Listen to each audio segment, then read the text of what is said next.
Okay, I'm going to get started. So welcome everybody. Thank you so much for joining us here today. I am Vsevolod Katritch, the business director for the Rosalie and Harold Ray Brown Center for Cancer Drug Development. This is a center that has been launched through the generous donation of Rosalie and Harold Ray Brown and their foundation. And the mission of this center is to accelerate promising oncology therapeutics into the clinic through collaborative drug development. And there's a lot of information on our website and on the Norris website, as well as the MESH Academy website. I encourage you to go there to view the CCDD process and approach that we've implemented this past year. And let me get to my next slide. And I wanted to orient you, for those that aren't familiar with CCDD, just some overall goals of what the whole, important effort that's been put into CCDD. And it starts with having a very high-touch concierge service for the faculty through the collaboration with the MESH Academy Business Development Industry Relations team. So when faculty engage with CCDD, they're getting a MESH liaison to work with them from the very beginning, work on their project, and get them ready to present to a high value external advisory committee. And then also another goal is to leverage expertise across USC through individual faculty, as you're going to see today, and other cores, and ultimately to identify high potential oncology therapeutics. But what's an important factor of that you see here, and the other goal is growing a community of innovative drug developers, and that includes drug discovery.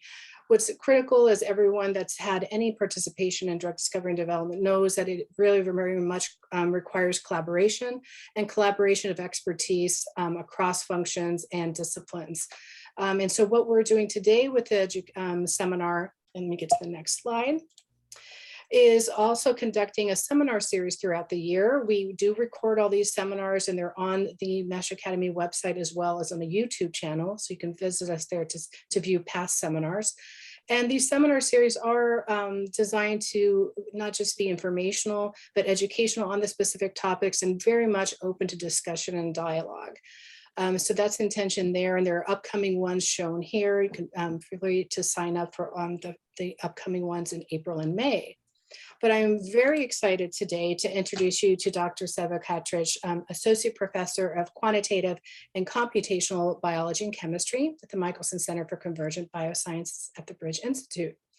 So this is another area of real specialized expertise that we're very excited to have here at USC, and what Vsevolod does in discussing today is how far can virtual drug design and screening take us? And I won't get into the rest of this brilliant title because he's got a very exciting paper that was published recently out in Nature. And it also discusses an approach that takes, especially for those new to drug discovery, complementary approaches outside of the traditional path to drug discovery. And I'm sure Vsevolod will talk about that as well. But ultimately today, I do encourage you to keep your videos on, if not through the seminar, then definitely at the end for the Q&A and discussion. But as the seminar goes on, do put your questions in the chat if you don't want to worry about forgetting your question. Put it in the chat box. We'll address them at the end. You can either address it directly or we'll read it from the chat. Dr. Katritch might be able to view your chat throughout the seminar and may choose to address a question that's relevant at the time that he's discussing a topic. But we really want to save the end for open discussion with all of you. So welcome, Dr. Katritch. We're very happy to have you with us here today. I'll stop my screen and share, and you are ready to go. Thanks so much. Thank you, Vsevolod, for inviting me and for a nice introduction. So let me share my screen. Can you see it? No, we cannot. Can everyone see his screen? Yes. Yes. Okay, so that was just. Okay, yes, wonderful. Okay, so it's really great pleasure to present it for MESH Academy for the Cancer Drug Discovery Center. I see a lot of familiar names and faces, nice crowd. And thank you for inviting and for giving this opportunity to present our research. So, Vsevolod already mentioned the title. So, I will try to start with a big picture. We all know that drug discovery is like really a major enterprise. It takes, on average, more than $1 billion and without inflation, and 10 to 15 years to design, develop, and market the drug. There are like common stages from basic science, pre-discovery to drug discovery per se, to clinical development, clinical approval, and post-marketing. And just to justify this 15 years and 10 more than $1 billion, you can look into like all the steps and stages. It looks a bit scary how much actually has to be done to find a molecule that satisfies the requirements and works efficiently on specific target and also has an effect on modifying disease, whatever effect is expected, and to get it through all the development discovery process. And we will focus on these two areas in the corner, the lead identification itself, and first half of lead optimization process, where you can get to selecting first candidates for further development. And even more specifically, we'll focus on the computational parts. And as you can see here, the role, this is 4D, how drug discovery is seen from point of view of National Center of Advancement of Translational Sciences, or like NCATS, they're called 4D maps. And so the lead identification stage is all about HTS, and there was like a little bit of cheminformatics here. And on lead optimization stage, it's some modeling of lead compounds, not sort of optional thing. So my goal today is to try to convince you that there is much more can be done from the computational and modeling point of view to facilitate, speed up early stages of drug discovery from lead identification to lead optimization. And what my lab has to do with this, we are working on development of computational tools for 3D modeling, molecular modeling, to explain and analyze structure and how function arises from the structure of proteins, and how this can be used to design new molecules for different applications. And just briefly to mention the structure and function part.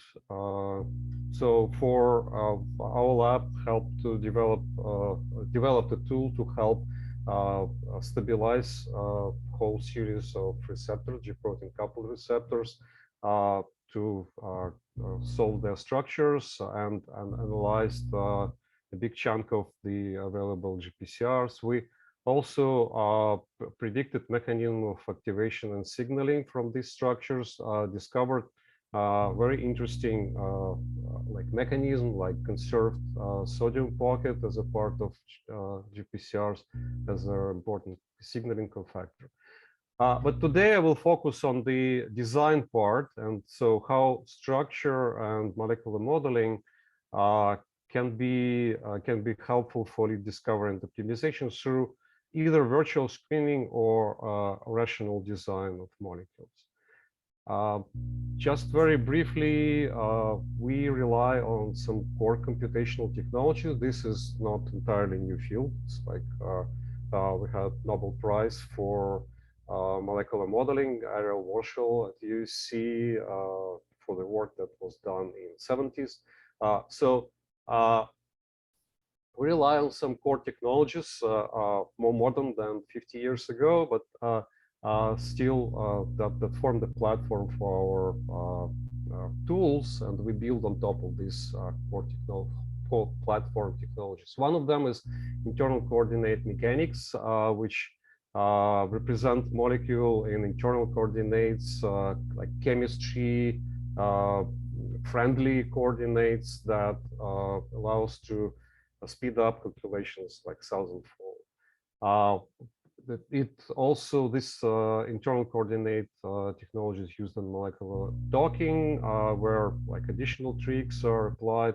So we have flexible ligand docking into receptor that's represented by potential maps in a grid. It also like one of the fastest and one of the most accurate technologies for docking. Molecular dynamics, you can see the movie here. So molecules, we can find and represent the dynamic movements of the molecule. And also important technologies, bioinformatics, cheminformatics, and more recently, machine learning. So today I'm gonna discuss a little bit how these technologies and tool that we developed on top of these core technologies can be helpful for drug discovery. And the first part of the talk will be about V-SYNTHES, that method that was published this January in Nature. New technology for Giga-Scale structure-based virtual screening.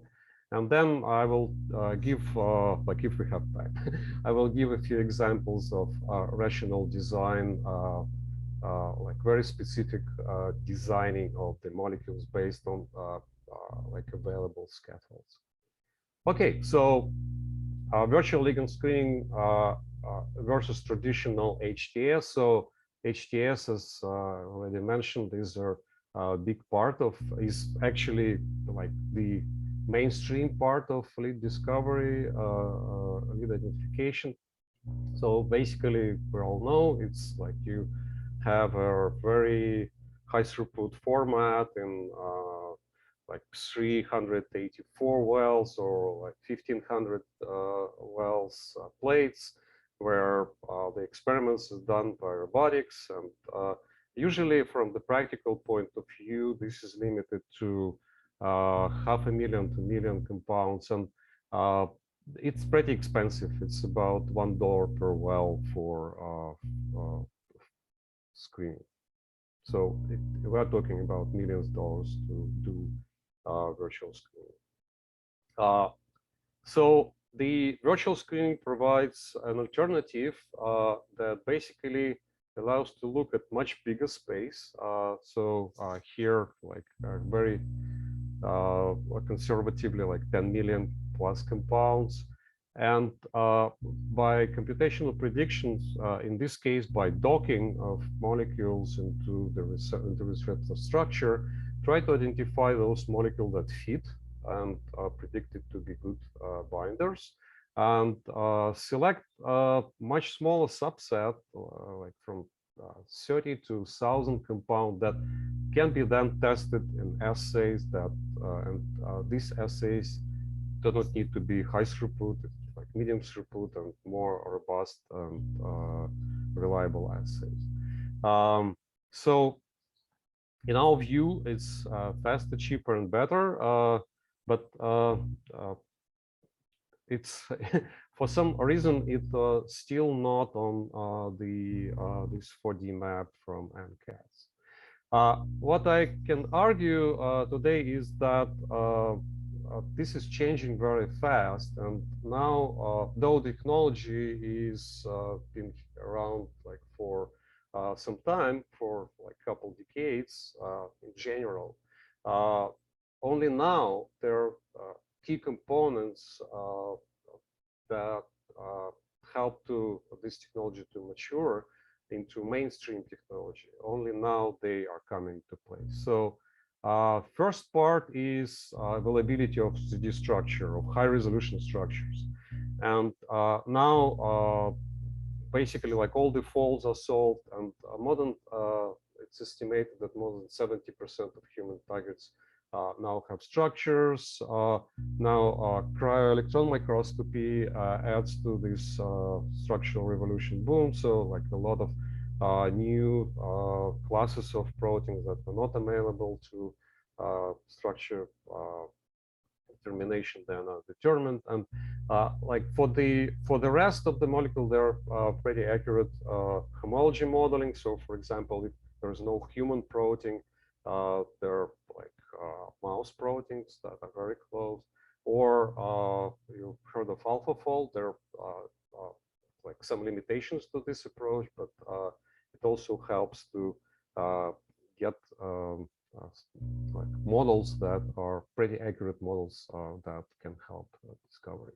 So the biggest advance in the last 10 years happened, like in terms of structures, happened in my favorite family of targets, G protein coupled receptors, or GPCRs. There are more than 800 of them, and only two structures were known before 2007, and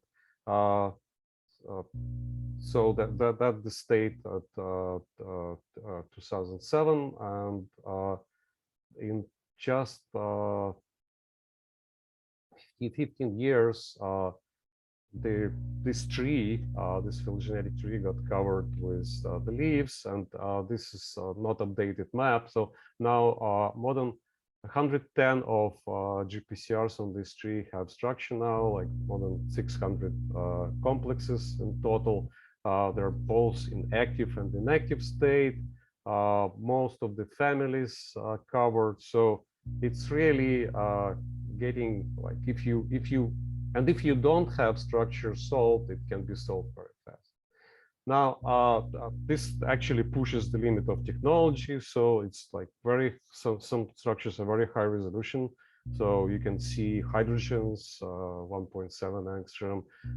New technologies like X-ray free electron laser gives you room temperature structures. Cryo-electron microscopy, already mentioned, is a big change in the last 8 years. Also getting to higher resolution. Their availability of structures of not only like high affinity ligands, but also low affinity structures without ligands at all, orphan GPCR. So it's really completely changing the paradigm, structural paradigm in this field in the last 15 years. The other component is tools. I already mentioned there are advanced tools for like docking and virtual ligand screening. We should understand that like molecular docking is a very simple thing, like in general. You should have like a model of receptor, model of ligand, and just try to various conformations, sample them, and just have a way to define which conformation is better.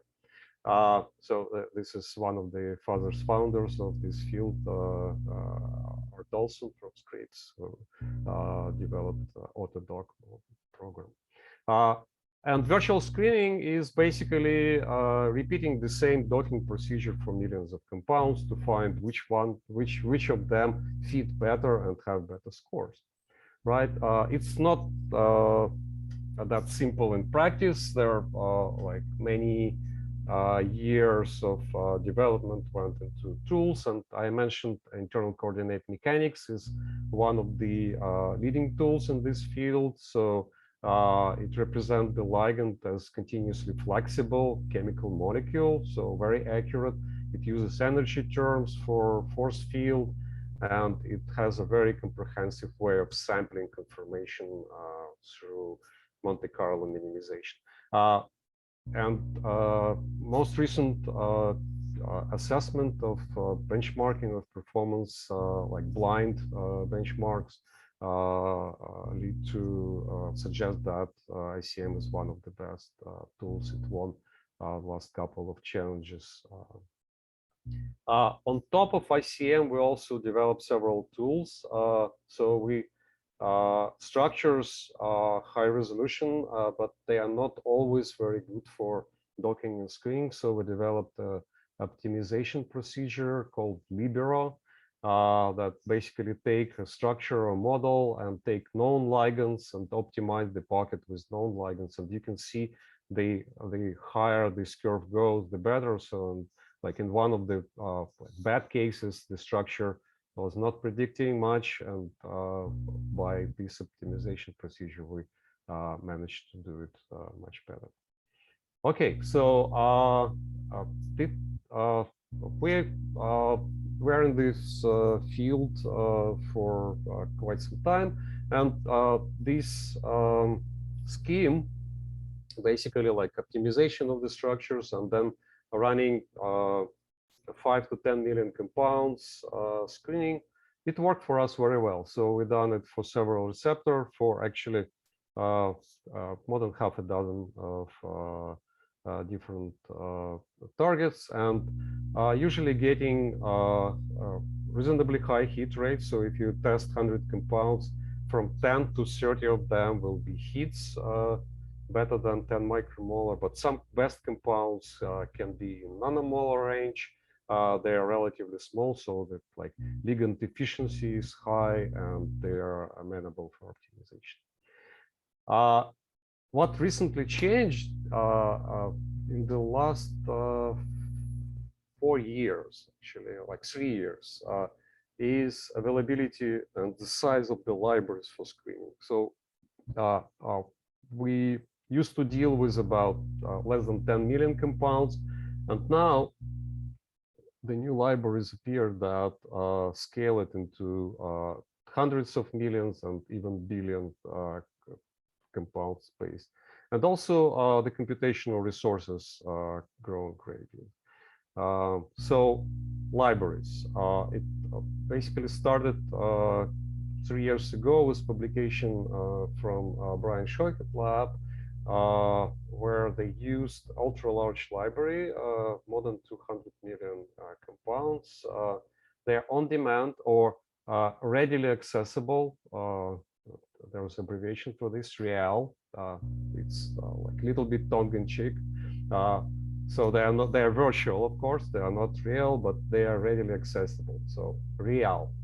And the library is designed by having building blocks that can be assembled into products very quickly and very fast.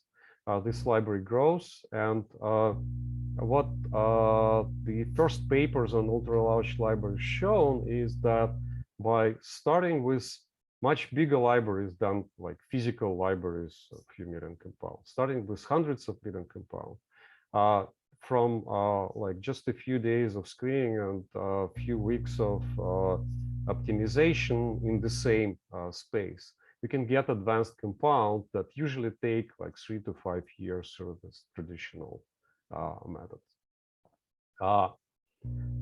Of course, this requires computational resources. So we played with these ultra-large libraries ourselves, and we managed to screen several targets, like half a billion compounds in 24 hours, using almost 200,000 of CPU cores at Google Cloud, and just took us less than 24 hours. The question here is not time, but actually cost. So you can scale it up, you can parallelize this process into millions of cores, but it like at the very bottom price, like 1 penny for CPU hour,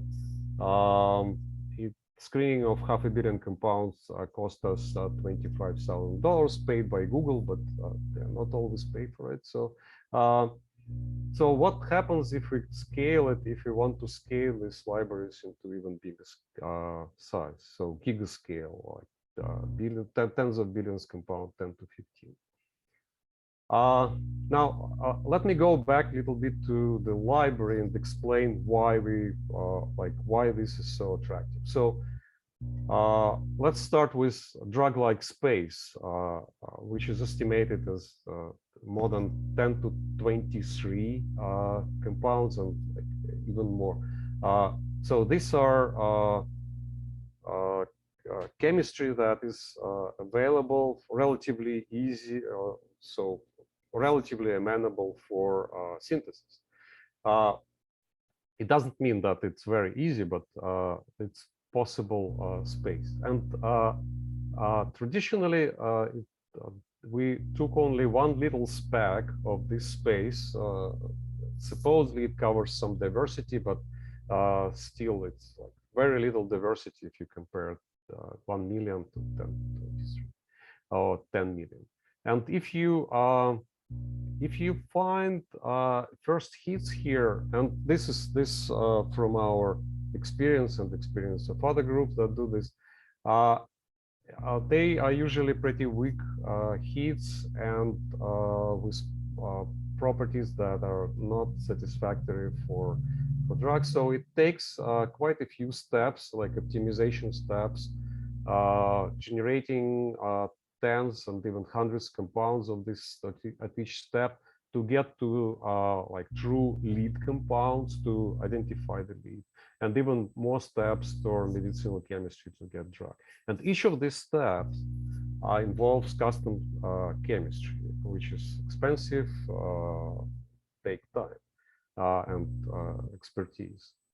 So the real space changed this like drastically and in very good way. So it's so how the real space is built is modern 100 optimized reaction. They're highly optimized. They very fast and can be done in parallel by robots.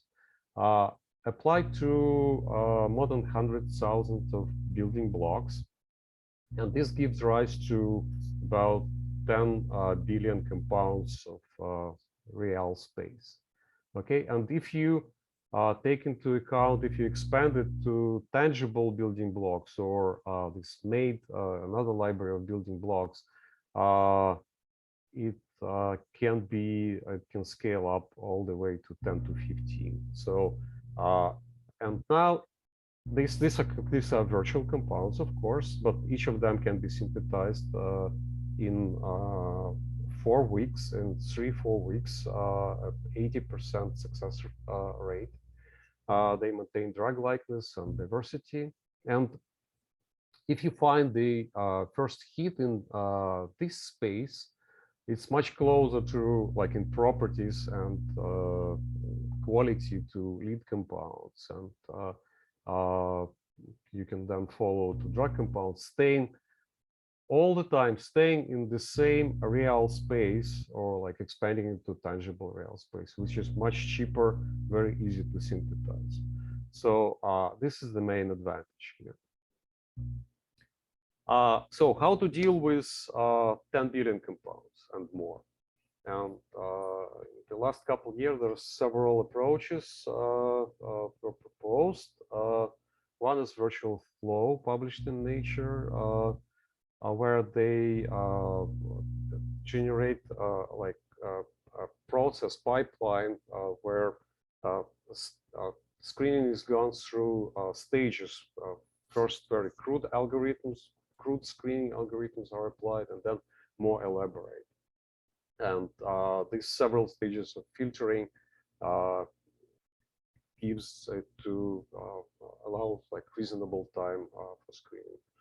Another approach is like MOPAL, and there are several others in the same vein that iterate between like standard molecular docking and machine learning filters, so like artificial intelligence. This is tested on smaller library, and basically like a lot of compounds docked. Then the results of docking are used to train the neural network, which selects smaller library, which is docked again, and so this iterative process goes on. This is nice and like helpful, but in terms of scaling, both algorithms scale linearly. So they take the whole library and like push it through a series of features. Our idea was to use chemical modularity of real libraries to speed it up, not like several folds, but like 1,000 folds, and allow different types of scaling. So for the standard, so now we call standard ultra large virtual screening, when you have a library, like you have a scaffold which can be decorated with R1 or R2 groups, and like you probably have like thousands of R1s and thousands of R2s, building blocks or syntons, as we call it. The number of compounds, like 1,000 times 1,000, will be like a million here, and you need to dock them all. Now, our idea and our approach is to do it sort of divide and conquer. First, take all the combination of the scaffolds with R1, find the best combination, and then go and add R2 and find the best. And you can, of course, start with R2 and then do it the other way around. So if you do this, easy to calculate. It's not multiplication; it's addition, and like it's takes 2,000 dockings to do this.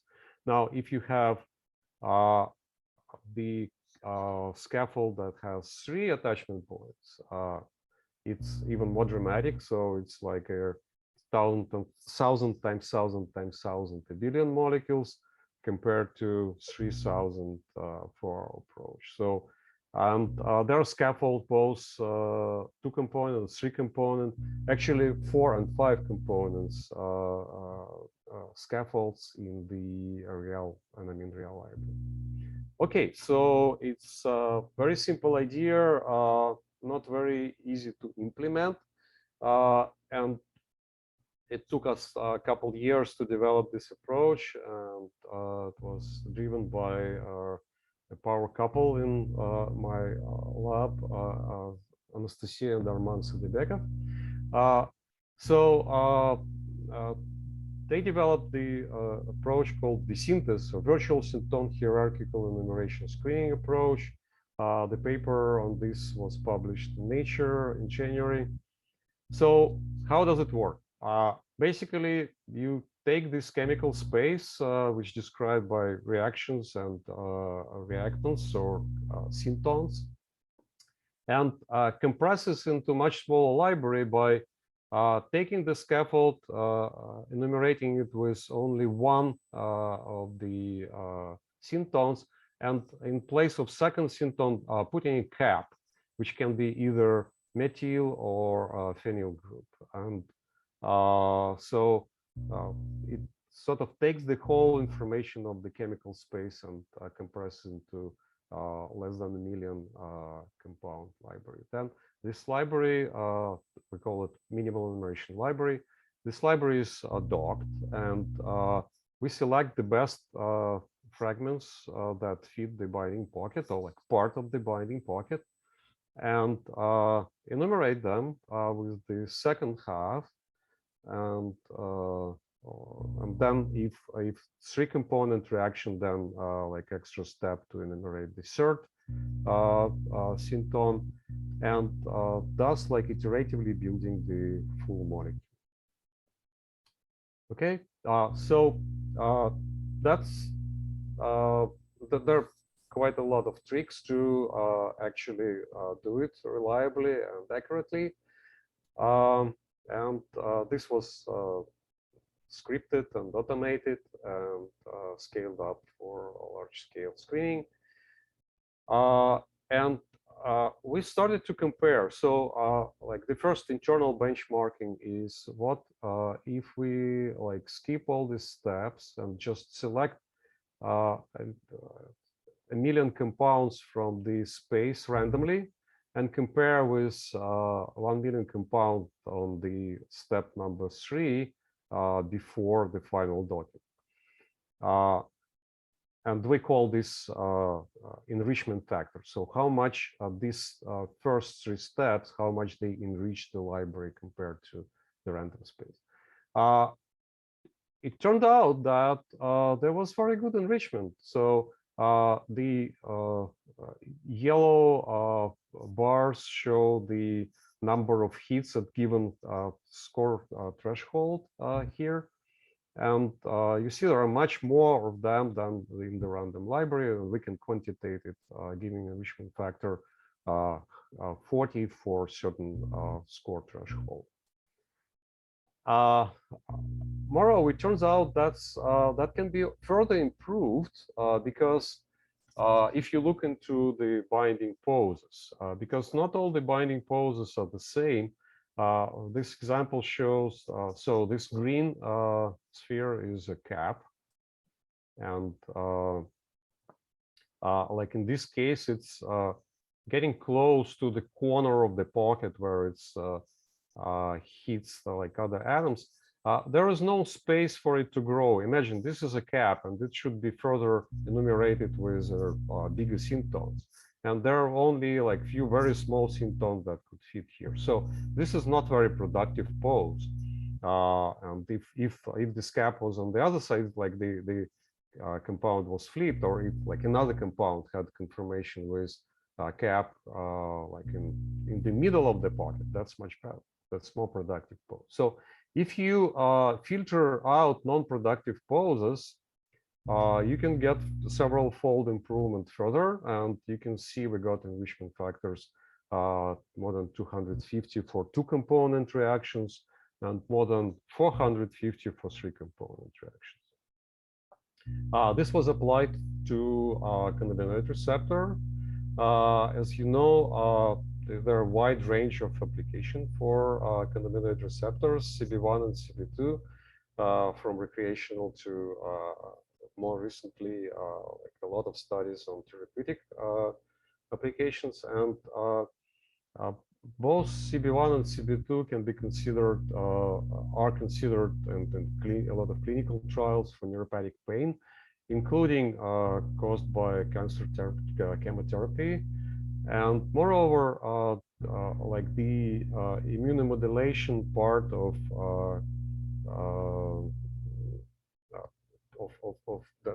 that this receptor participate, they are critical for development of certain cancers, and it's can actually impact the development and speed of growth of cancer, and this is also being tested extensively. The structures of CB2 receptor specifically was solved recently, and we can apply it now. So, and we run V-SYNTHES, selected 60 compounds, synthesized them and tested in assays with help of these two gentlemen, Alex Makrianis from Northeastern and Brian Ross from University of North Carolina. And we found that out of 60 compounds, 19 were considered like hits, better than 10 micromolar.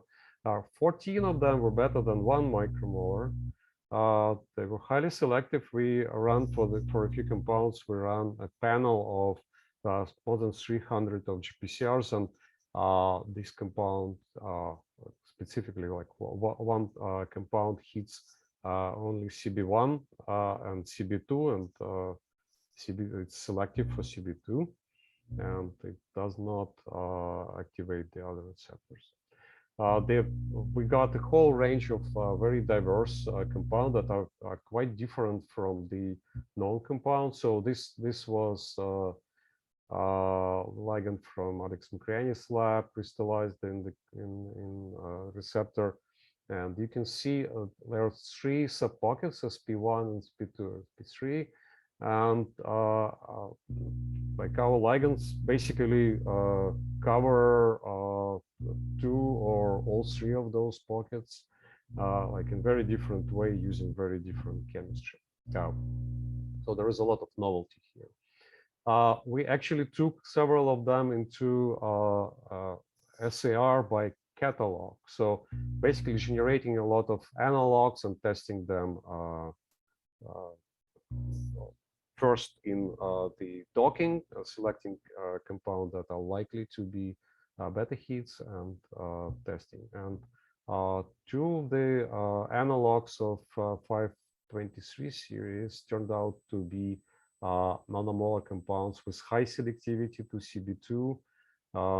So these are basically your lead candidates from testing of less than 150 compounds.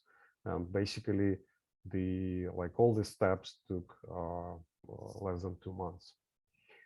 We also compared the V-SYNTHES with traditional sort of high throughput screening, and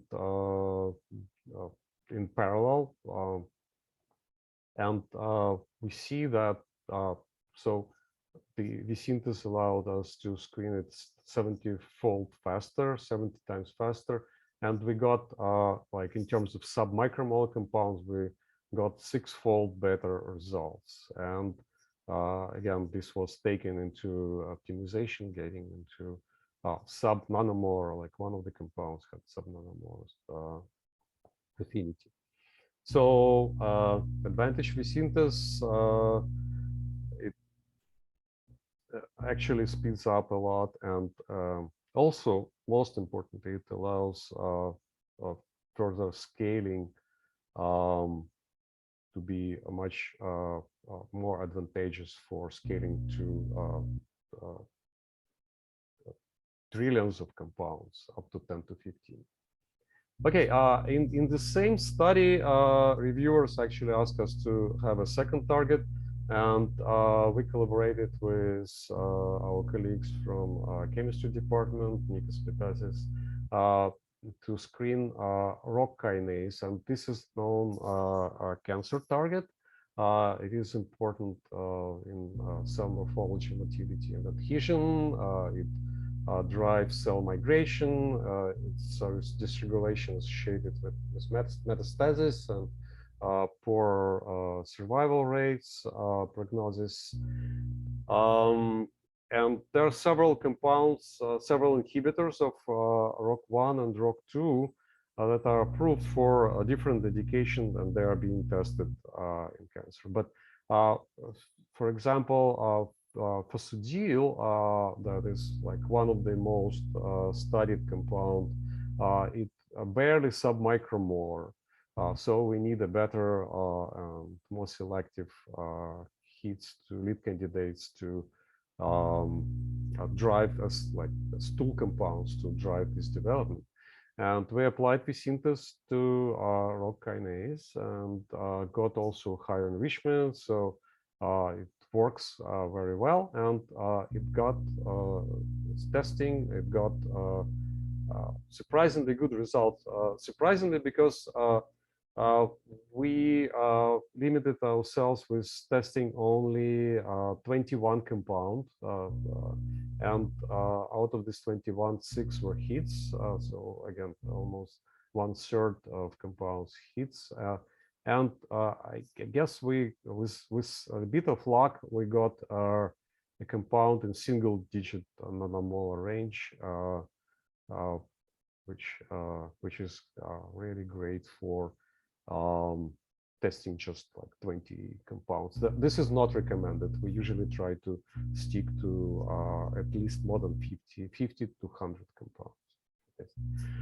So to summarize it a little bit, as compared to like standard HTS, high throughput screening based way of lead discovery that takes 3 to 5 years and several $1 million, requires custom synthesis of a lot of compounds. If you use V-SYNTHES, you can do it in several months, spend less than $100,000, synthesize fewer compounds, and they are very synthetically tractable from the very beginning, because the library is designed this way. So it's very easy parallel synthesis, which usually can be even outsourced.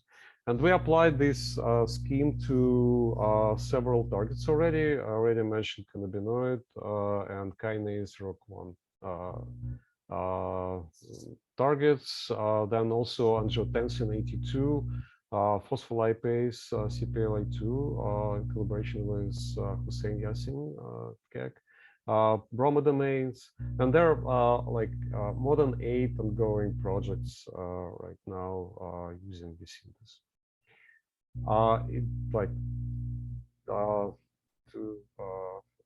The outlook is we develop now next generation V-SYNTHES 2.0, which will be fully automated.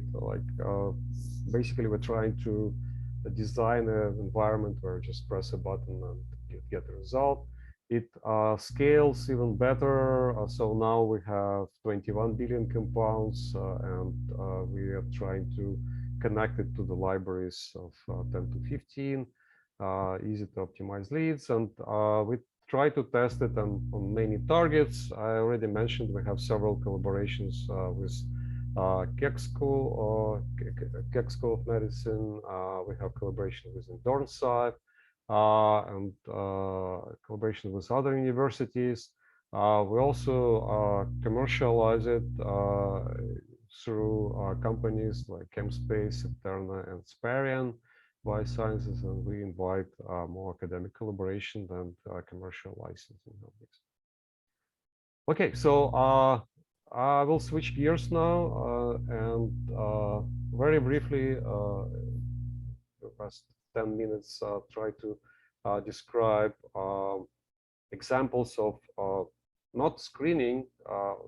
Does not involve huge libraries, but a detailed, rational design of GPCR probes. And the first of them is design of bitopic ligands to so-called sodium pockets. So this is a very interesting story by itself, where the crystallographically found that in the middle of GPCR there is a site for sodium binding, and as you can see from this MD simulation, basically it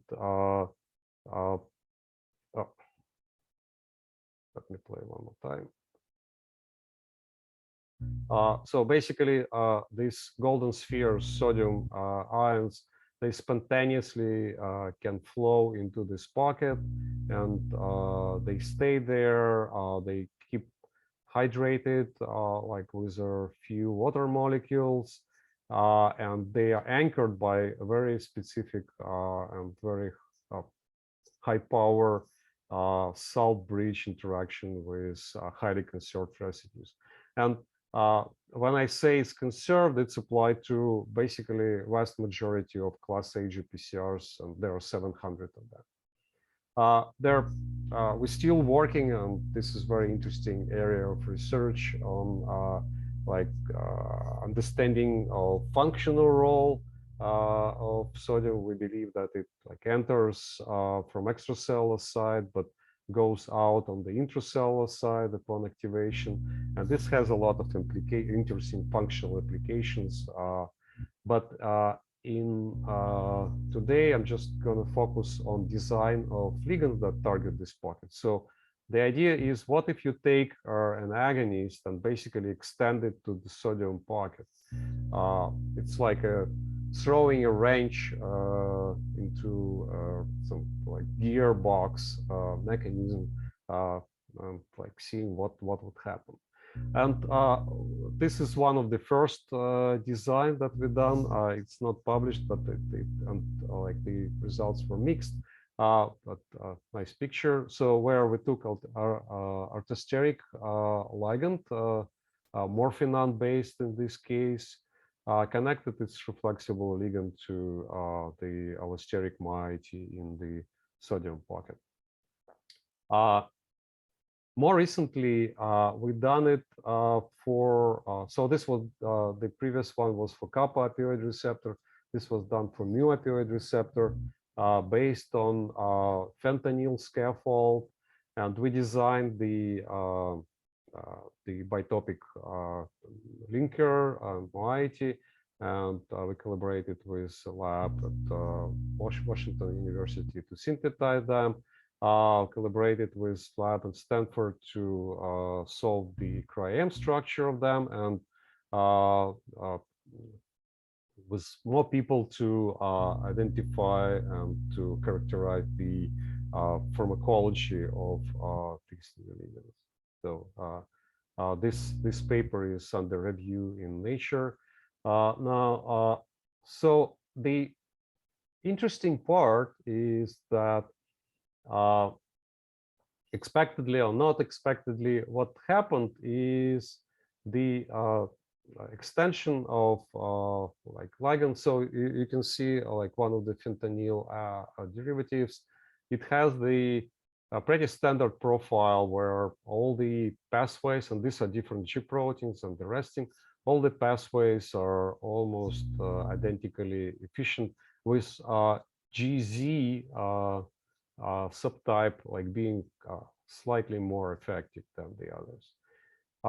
And when we added the extension to the sodium pocket, what happened is arrestin signaling dropped very dramatically, like almost to nothing in like arrestin 1, beta arrestin 1, and like to 20% in beta arrestin 2. And also GZ lost half of its efficacy. And this is very interesting, and this is the whole area of research in GPCR field where attention is paid to different pathways downstream from receptors. And until very recently, it was accepted that arresting is responsible for adverse effect, and G protein signaling for analgesia, and you can separate them. So there are some more recent result that it's this the picture is not that simple, and also the subtypes of G protein and other factors can impact. So it looks like in this case we were able to hit both buttons and both reduce the arresting binding and GZ binding. And when it tested in vivo, it actually gave it gave nociception. So it's it was analgesic, but also it this compound C6 guana, it did not induce extra locomotion, like no psychotropic effects. And most importantly, it didn't induce respiratory depression that is common for morphine and especially for fentanyl. Okay, and speaking of fentanyl, and I will show just like one slide for the other two projects design. This one, it also has to do with opioid receptors, and we wanted to design functionalize naloxone, which is the antidote for fentanyl overdose, Narcan, that is used to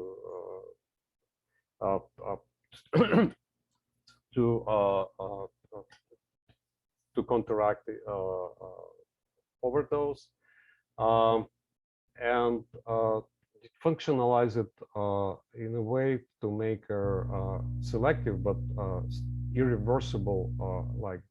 And this is very important because in the last year, and this was actually exacerbated by COVID epidemics. There is huge epidemics of overdose in this country. So in 1 year, 70,000 lethal overdose from fentanyl and its close analogs. And naloxone doesn't help in many cases because it's too weak. So we trying to design some stronger compound, and so in this case, we worked with Valery Fokin, who's famous for his click chemistry exploits. And one of the latest development is so-called sulfur fluoride exchange, or SUFEX technology, which actually gives you a bioorthogonal proximity-guided click chemistry. So this sulfur fluoride, if it's positioned by the binding of the scaffold, if it's positioned correctly to hydroxy groups, specifically tyrosine, it reacts and forms a covalent bond, and it stays there forever, keeping fentanyl out of the pocket and ideally preventing reactivation of receptors for as long as receptors sitting on the membrane. We found there a few hits from very small library of rationally designed molecules. So they were modeled and designed in the pocket. We found that they work in vitro and they also work in vivo. And the key data here, for example, is naloxone reverses back to like goes away in about 2-3 hours after injection. But our compound, this like second generation compound TJ171, it works more than 24 hours, and it also works in reversal of fentanyl overdose in mice. So, and this is all compatible with in vivo subcutaneous delivery. So it's very selective, non-toxic covalent compound that prevents long-term prevention of overdose with very strong opioids. And the second project, in collaboration with Josh Levis and Dirk Trauner, and performed by my graduate students on development and on design of photoswitchable THC, photoswitchable cannabinoid agonists. So we call it photo weed. Basically, you take a THC and instead of alkyl tail, this add azobenzene moieties here in very strategic orientation, and it turns out you can design it both way. When the photoactivation actually activates the ligand, and when photoactivation deactivates the ligand, and we model both parts, and we continued this collaboration for photoswitchable for opioid receptors. So basically, rational design is turned out to be very helpful in design of very conceptually very different ligands, starting from known scaffold, some selective binders. We can add certain moieties for covalent, and when we do it based on structure-based design, you can model it in such a way that you need probably like 5-10 trial compounds to get your very good hits. So really facilitate this type of discovery. I won't go through details again, but this can be applied to design concept can be applied to majority of GPCRs and other targets. Okay. Okay, great. Perfect timing, because we are at the hour, and before we lose people, I want to get to the questions. Yep. Okay. Last slide. I thank you for your attention. Thank you for funding. I thank you, my lab, and collaborators at Dornsight, and new collaborations at Pharmacy and Keck, and like other universities. And I'm open to questions. Fantastic. It's very, very excellent presentation. Definitely, I learned a lot. I don't know if you can hear me. Yeah. Okay, Yep. so let's get to questions. And for those staying on, and thank you so much for staying on and listening to the Q&A. If your question can't get addressed right now, don't hesitate to either email us at MESH or directly to Dr. Katritch so we can make sure your questions get answered. So the first one is from C. Lamont Gibson, is how much does the difference in temperature affect the structure? I'm not quite sure if that was earlier in the presentation. Yeah, if you're talking about room temperature, methods to identify structure at room temperature with XFL, it turned out not very much. So that was basically very encouraging. We saw very minor effects, which were interesting, but they were not critical. So, I mean, room temperature structures confirm what people get with like cryostructures. Great. Question, I see Stan, you're here. Stan Louis, how does this type of modeling, how is it able to deal with compounds that have diastereomers? Stan, are you still with us? Stereoisomers, we model like all types of isomerization. And for example, the very last last example of design for opioid receptor, covalent ligands for opioid receptor, we actually got first hits with that were a racemic mixture, and then we went into find like predicted the best isomer, and it turned out to be the right one. Okay, let's see the next question.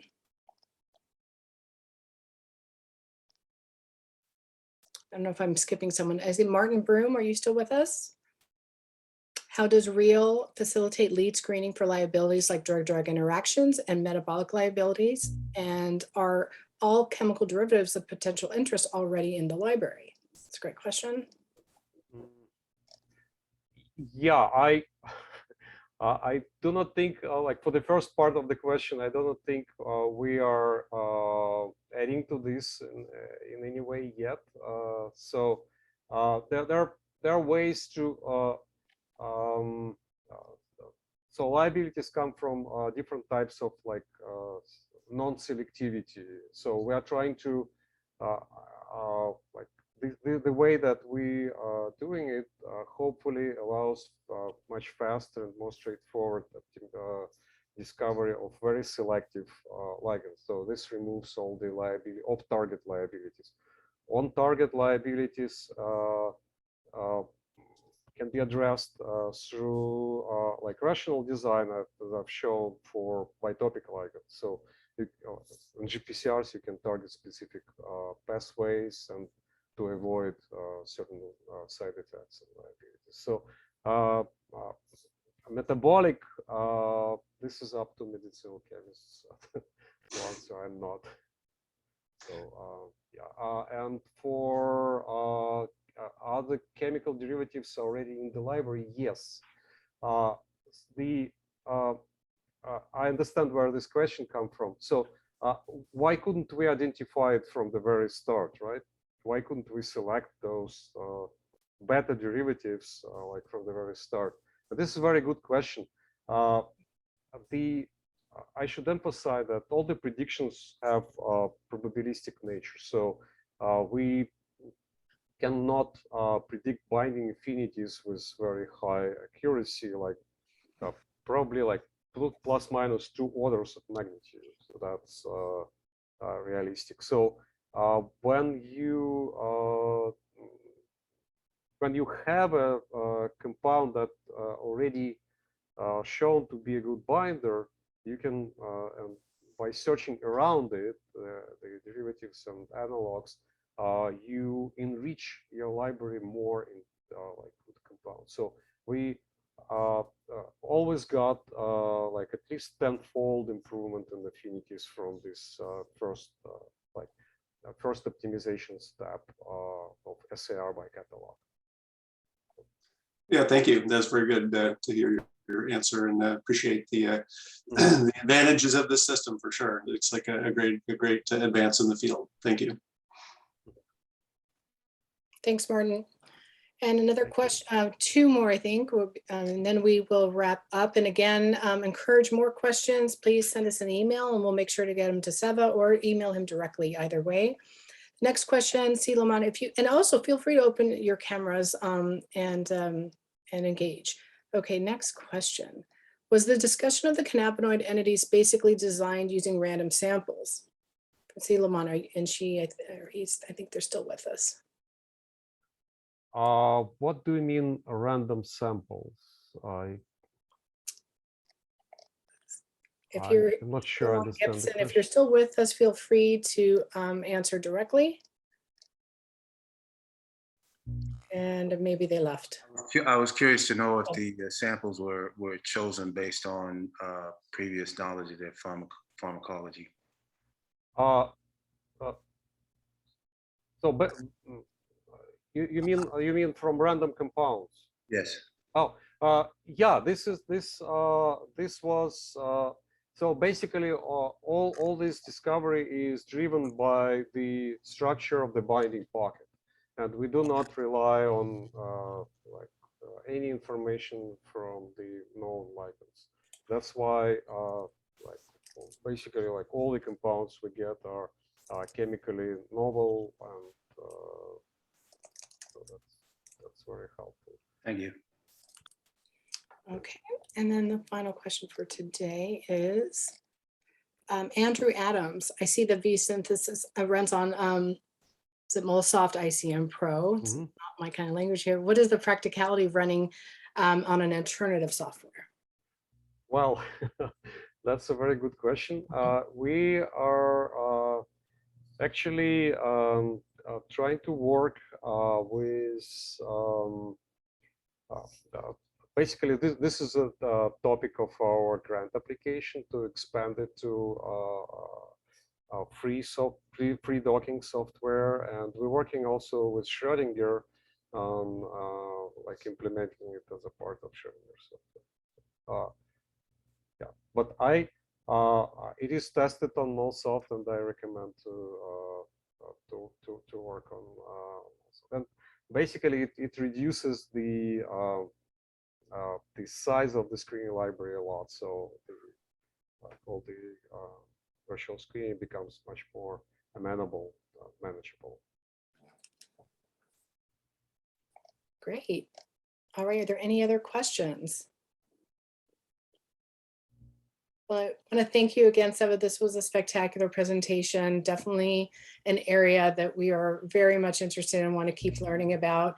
And the whole point here is to create, like we said, a stronger community of innovators in drug discovery and development, and share ideas and exchange ideas. So I really appreciate your time today and your support of the program and your collaborators. Thank you so much, Seva.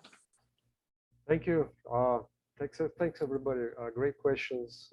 And, sorry for stretching it a little bit, but it's okay. You had a spectacular attendance, so we were very happy for you and for all of us. And see, Dr. Grossman's, you got us right to the end, so it's nice to see you. I'm here. Thank you. That was a great talk. Really enjoyed it. Yeah, and so we'll most definitely be connecting back. This is an area, at least over at Keck, that we want an increase in attention to into accelerating, drug discovery and development. So again, really appreciate your time and expertise. Thank you. And we'll see everyone at the next seminar. Stay tuned for that. There's more notices coming out. Thanks so much, everybody.